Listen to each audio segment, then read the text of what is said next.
और काम जीपनो ऐसा दृश्य और ऐसी वस्तुओं का सेवन करना पाप की जड़ समझ करके इनका एकदम कतई त्याग कर देना चाहिए। ये होता है चित्त में वैराग होने से। और वैरागवान पुरुषों के मानो वृक्ष ही सूख गए हो। थोड़े वर्षों के पहले जितने वृक्ष पुरुष देखने में आते थे, आज बहुत ही कम देखने में आते। ऐश और आराम ने उनके ऊपर भी हाथ फेर दिया, तो कंचन से जो बचे वे ऐश आराम में आकर के डूब गए। और वहां से निकल आगे बढ़े तो वे भोगों के वहां, विषय भोगों के वहां डूब। किसी साधक ने कहा कि ये कंचन कामनी का त्याग तो सहज है, किंतु मान बढ़ाई और ईर्ष्या का त्याग कठिन है। कंचन तजना सहज है, सहज प्रिया काने।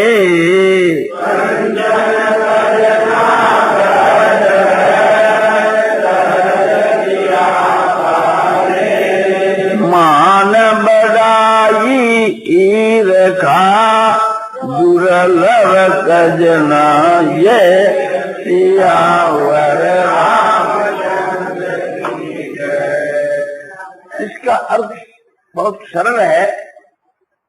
कंचन माने रुपया, रुपयों का त्याग करना मामूली बात है। और कामनी जो है, उस कामनी के साथ के वहां जो भोग विलास है, इसका भी त्याग करना सहज ही है। पर विचार करके देखा जावे अपने भाई लोगों की तरफ, जो हम लोग जो जितने हैं, तो ये बात भी एक प्रकार से अधिकांश मनुष्यों को कठिन ही मालूम देती है, कंचन और कामनी का त्याग। कहते हैं कंचन और कामनी के त्याग के बाद में 3 घाटी और है। मान और कीर्ति, बड़ाई माने कीर्ति और ईर्ष्या, इनका त्याग करना उससे भी कठिन है। जैसे रुपयों के त्याग से कामनी का त्याग, भोग विलास का त्याग कठिन है, तो उससे भी कठिन है मान और पूजा का त्याग। यहां आकर बहुत से आदमी डूब जाते। चलो अमुक महात्मा का दर्शन करने में अच्छा है, अमुक योगी राज पास चलोगे, भक्तराज है, वह योगीराज है, अमुक ज्ञानी है, वह महात्मा है। और जाने के बाद सब तजवीज देखी जाती है तो श्रद्धा हट जाती, नहीं तो घट तो जरूर ही जाती। अपना जो शरीर है उसकी पूजा कराना,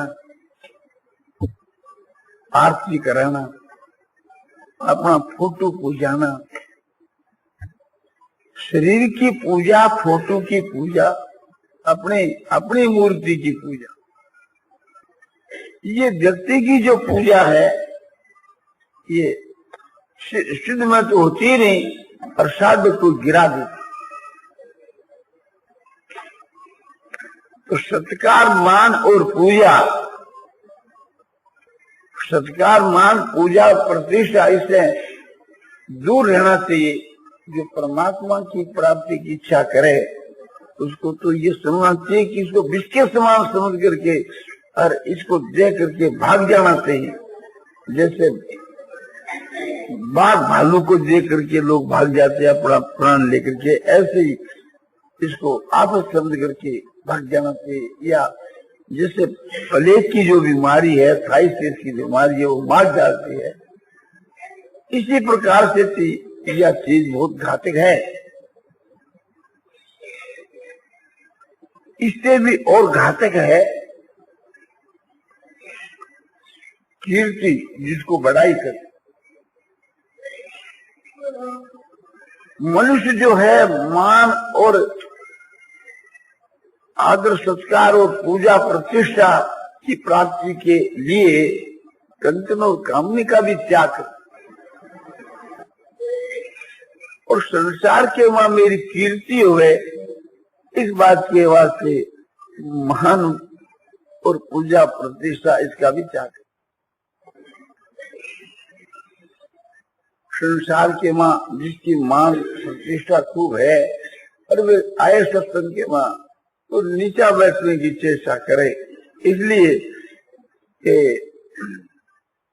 लोग प्रशंसा करेंगे, कहेंगे देखो ये कितने ऊंचे दर्जे के हैं क्योंकि सबके चरणों में बैठते।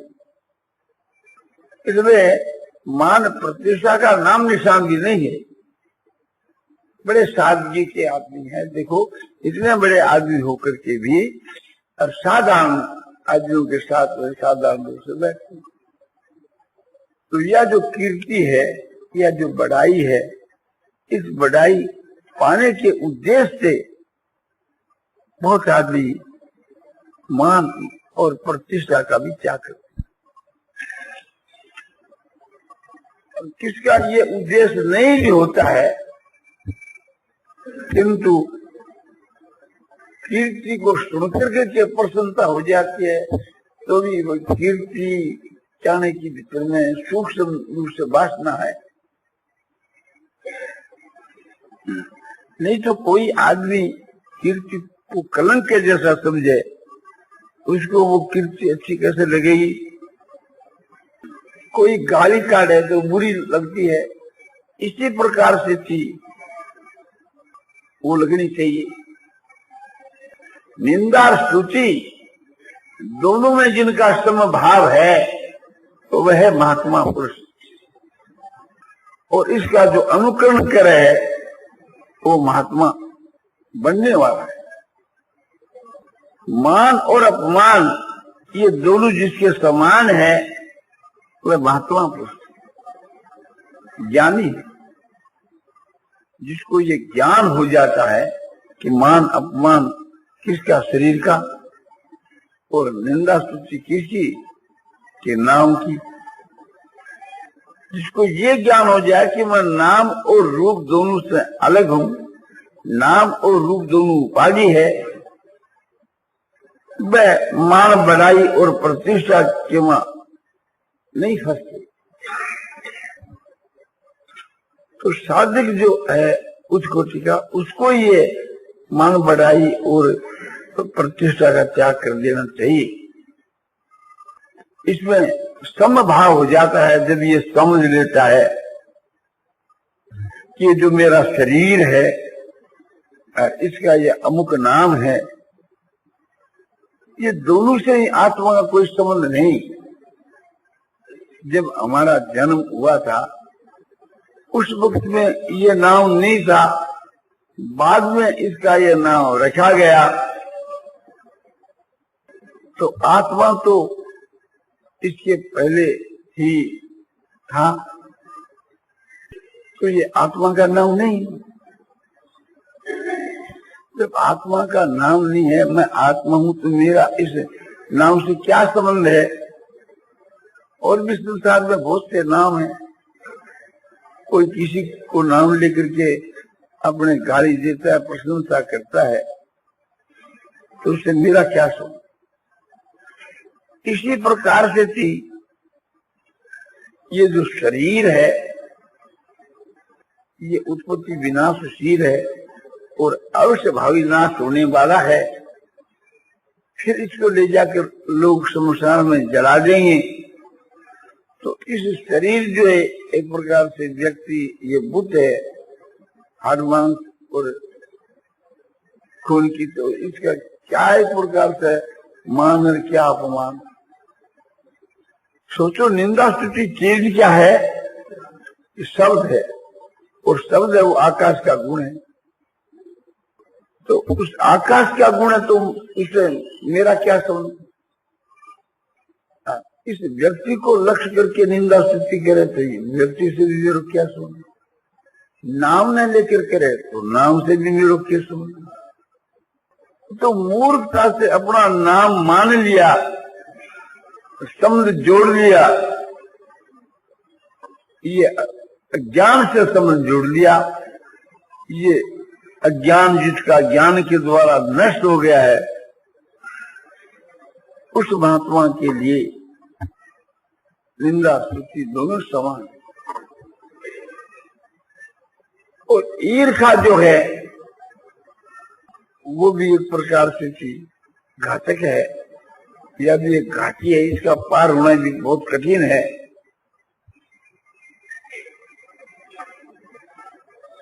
मेरी बड़ाई और प्रतिष्ठा हुई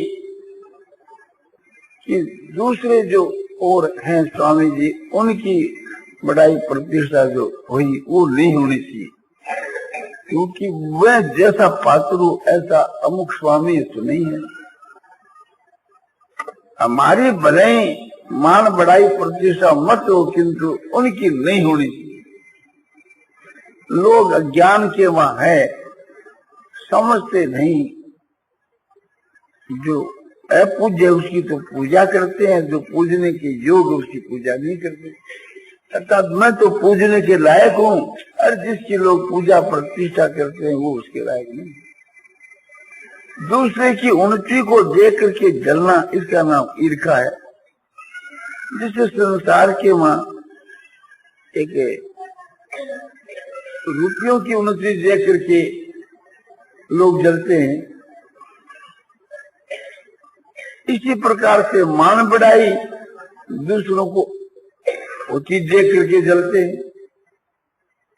तो ये एक प्रकार से रुपयों का जो स्वार्थ है, शरीर के आराम और भोग का स्वार्थ है, इसी प्रकार से मान बढ़ाई प्रतिष्ठा का ये स्वार्थ है। इस स्वार्थ के कारण से लोग आगे बढ़ने नहीं पाते। इसलिए जो मनुष्य अपने आत्मा का कल्याण चाह रहे, इन स्वार्थ के ठोकर लगा देनी चाहिए। यहाँ से लेकर ब्रह्म लोग तक के जितने हो गए सबको ठुकरा देना चाहिए। यदि परमात्मा की प्राप्ति आप चाहते, इसमें कहीं फंस गए तो फंस गए, फिर तो आपका पतन ही पतन है। ये विचार करना चाहिए कि हम इस संसार के बीच के मां या क्या इन चीज के लिए आए हैं? ये तो पापियों के भी देखने में आते हैं। कवि ने कहा है, सूतेदारा और लक्ष्मी पापी के भी हो।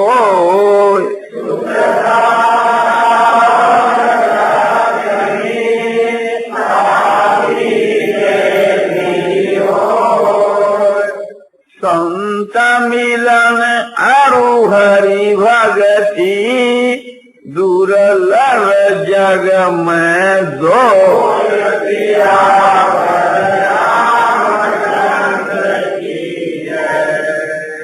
शुद्ध जो पुत्र दारमन स्त्री लक्ष्मण रूपी, ये तो पापियों के भी देखने में आते हैं। तो इसी संसार में दुर्लभ है महापुरुषों का मिलन और ईश्वर की भक्ति।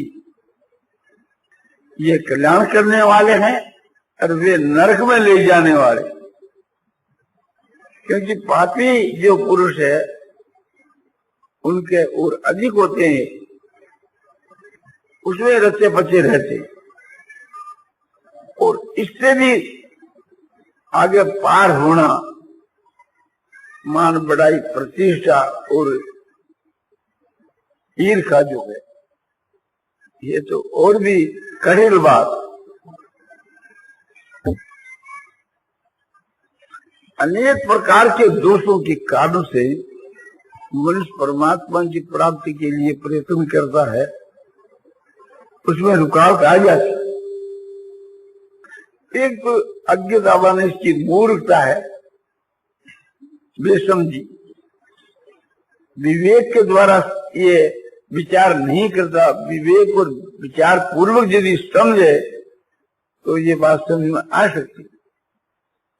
तो ये कमी है, अज्ञता है, यानी मूर्खता है, बेसमझी। और एक जो है श्रद्धा विश्वास की बहुत ही कमी। ईश्वर, परलोक और महात्मा और शास्त्र, ये श्रद्धा विश्वास के पात्र हैं, किंतु इन सब में जो श्रद्धा होनी चाहिए और ये के वहां 16 अंश भी नहीं है, कान भर भी नहीं। और संशय जो है और भ्रम और विश्वास,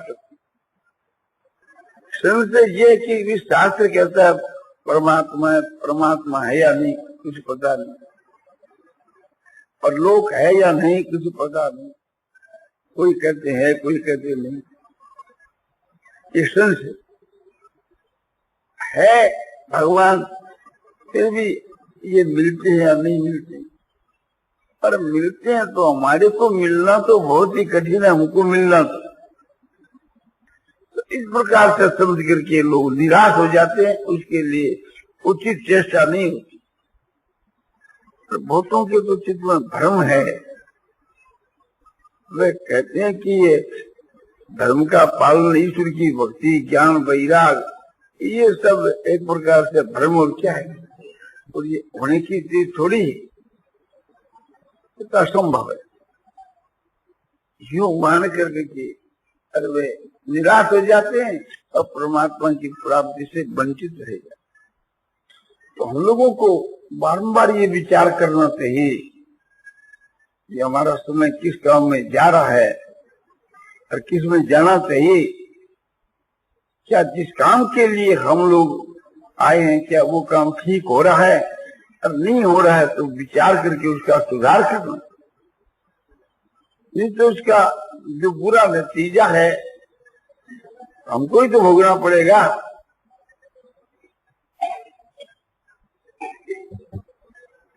ये तो नहीं है कि माल मिलेगा तो तुम खाओ, और उस पाप करने में जो ये माल मिलता है उसका दंड कोई दूसरा ही भोगे। जो आदमी पाप करता है उसको दंड भोगना पड़ता है। ये युक्ति संगत, शास्त्र संगत है, उचित न्याय युक्त बात। तुम थोड़ा सा विचार करो, आप जो भोग सामग्री को इकट्ठा कर रहे हैं, रुपयों को इकट्ठा कर रहे हैं, तो ये कितने दिन के यहां से विदा होगी, मरकर जाओगे तो सब छोड़कर ही जाना पड़ेगा। और उसके लिए भी कोई ऐसी बात नहीं है कि इतने वर्ष तो आप जीवोगी। आज आप खुशी हो, कल का भरोसा नहीं, भरोसा तो आज का ही नहीं, कल का तो भरोसा ही नहीं। आप जब कल ही मर गए तो जो कुछ आप संग्रह कर रहे हैं इनकी क्या दशा होगी, इसके साथ तुम्हारा क्या संबंध रहेगा। यदि को कुछ नहीं तो तुम एक मदरा पिए की माफक, उन्मंत की माफक ऐसा व्यवहार क्यों कर रहे हो। एक परमात्मा के सिवा और कोई भी तुम्हारा संसार के मां परम हितैषी नहीं है। संसार के मां जितने सब स्वार्थी हैं, तुलसीदास जी की रामायण के मां उत्तरकांड में बतला है, प्रजा भगवान श्री राम से उपदेश शुरू करके कहती है, स्वार्थ मीत सकल जग माही,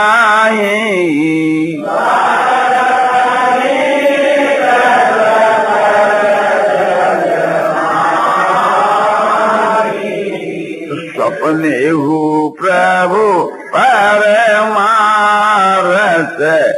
नाही।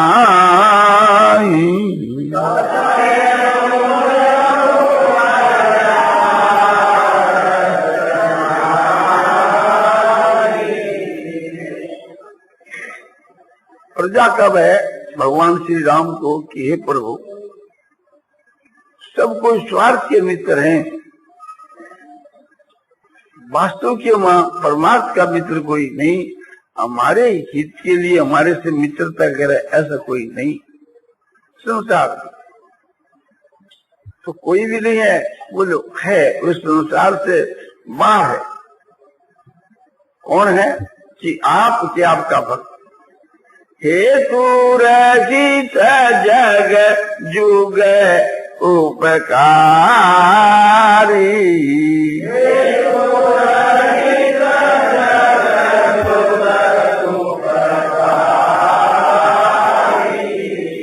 तुम तुम्हार सेवक असुरारी,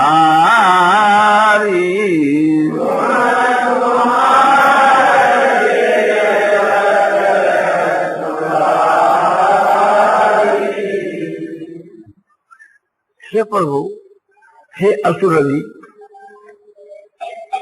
हेतु रहित उपकार करने वाले या तो आप हो या आपका भक्त। यह बात सुन करके हम लोगों को भगवान के वहां प्रेम करना चाहिए, विश्वास करना चाहिए, श्रद्धा करनी चाहिए, और महापुरुषों में श्रद्धा विश्वास करना चाहिए। प्रेम के लायक तो केवल एक भगवान, और श्रद्धा के लायक शास्त्र भी है, महापुरुष भी है, परलोक भी। जिस प्रकार से थी हम लोगों का समय बीत गया, काल बीत गया, इसी प्रकार से भविष्य में बीतता रहेगा। तो आप हिसाब लगा करके देखो, क्या इस जन्म में भगवान की प्राप्ति होगी? और नहीं तो फिर हम इस बात का क्यों नहीं विचार करें और इस हानि को क्यों सहन करें? हमको इसके लिए उतावला होकर के अपने को बचाना चाहिए। जिससे कोई गऊ दलदल में फंस जाती है और उसको निकालने कोई चेष्टा नहीं होती तो वह तड़प तड़प करके मरती। तो ये संसार रूपी एक दलदल है। ये जो आपको बताया कंचन, कामनी, शरीर का आराम और भोग, मान, बड़ाई, पूजा, प्रतिष्ठा और ईर्ष्या, इसी प्रकार से थी। और भी जो अज्ञता है, संशय है, भ्रम है, इन दोषों को दोष समझ करके इनका कतई त्याग कर देना चाहिए और ज्ञान, वैराग और भक्ति के नशे में हर वक्त मस्त रहना चाहिए। नहीं तो आगे जाकर के घोर पश्चाताप करना पड़ेगा और उस पश्चाताप करने से भी कोई कार्य की सिद्धि नहीं होगी। तो अपनी जो चाल है, अपने साधन की चाल, इसको तेज करना चाहिए। मन के बीच के मां इसके लिए बारंबार एक प्रकार से जागृति होनी चाहिए और तेजी के साथ तो अपने आत्मा के कल्याण के लिए साधन करना चाहिए। उत्तम गुण, उत्तम आचरण और ईश्वर की भक्ति और सदाचार और कर्म योग का साधन, ज्ञान योग का साधन, भक्ति योग का साधन, इनको अमृत से भी बढ़कर समझ करके अपना जीवन इसके लिए अर्पण कर देना चाहिए और इसकी प्राप्ति के लिए प्राण पर्यंत चेष्टा करनी चाहिए। नारायण नारायण नारायण श्रीमन् नारायण नारायण श्रीमन् नारायण नारायण श्रीमन्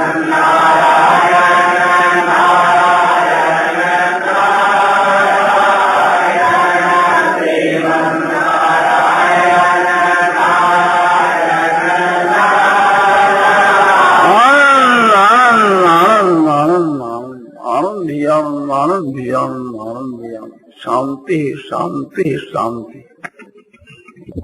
भजन एवं संकीर्तन, भगवान श्री कृष्ण का ध्यान, दुर्गुणों का त्याग, सद्गुणों का सत्कार, विषय प्रवचन सद्य श्री जयदयाल जी गोविंद का द्वारा मिति श्रावण कृष्णा एकम संवत 2019 तदनुसार तारीख 18/7/62 बार बुधवार के प्रातः काल 9 बजे करीब गीता भवन के सत्संग भवन में दिया गया।